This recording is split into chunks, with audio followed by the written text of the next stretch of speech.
Hello you, c'est parti pour cette nouvelle journée. On a dit que les situations, les personnes qui t'ont apporté le plus grand mal ont une leçon cachée qui a le pouvoir de t'apporter le plus grand bien. Qu'est-ce que ça veut dire? Si tu regardes bien, et ça tu le sais, c'est dans tes moments les plus difficiles, les plus douloureux, que tu as pu sortir une force qui venait d'ailleurs, une aptitude nouvelle, une capacité nouvelle, une intelligence nouvelle, une connaissance de toi-même nouvelle, ou du monde, peu importe. Mais c'est dans ces moments-là que tu as pu extraire quelque chose de nouveau. C'est grâce à ces moments que tu es là aujourd'hui, que tu as pu atteindre un certain niveau de conscience et avancer sur le chemin de ta réalisation.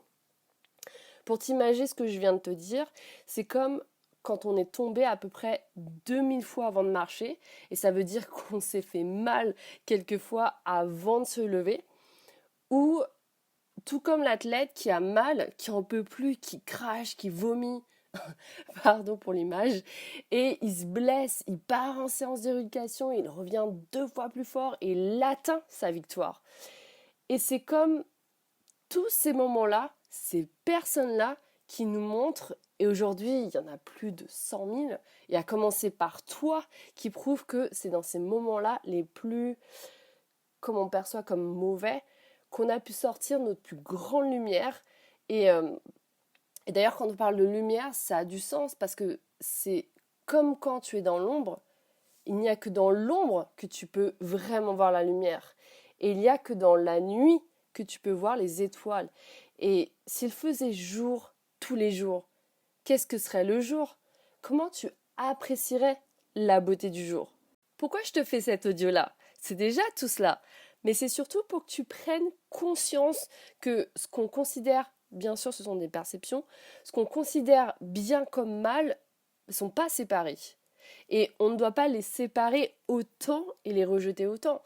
Parce que si tu prends conscience que ce sont les échecs et les défaites de l'athlète qui l'ont permis de remporter sa victoire et que toi-même, tu es un athlète.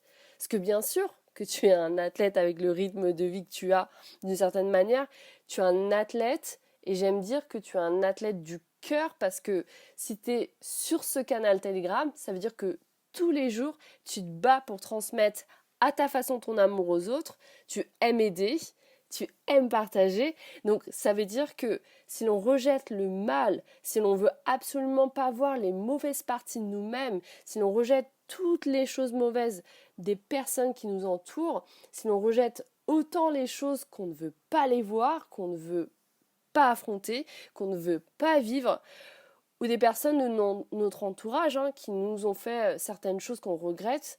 En fait, si l'on regrette constamment cette partie mal de nous, bah, ça serait comme si l'athlète devait rejeter son entraînement, devait rejeter les moments où ses blessures l'ont emmené à sa victoire. Donc en fait, si tu rejettes constamment le mal et que tu le vois autant séparé du bien, tu es en train de rejeter ta victoire. Et la clé, elle est là.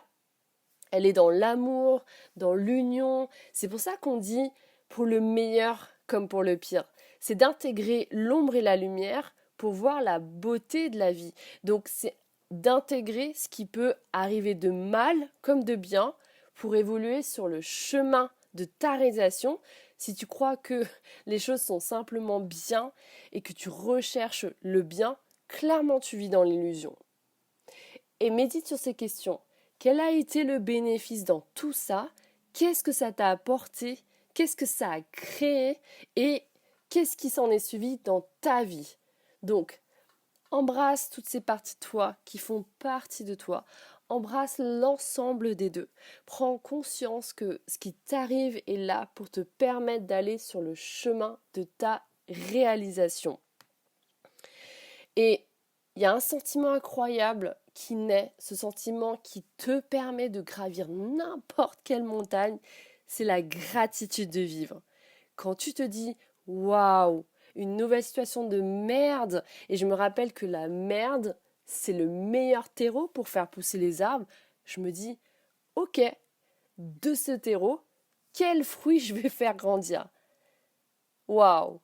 Merci, gratitude de vivre. So, on arrache tout, let's go!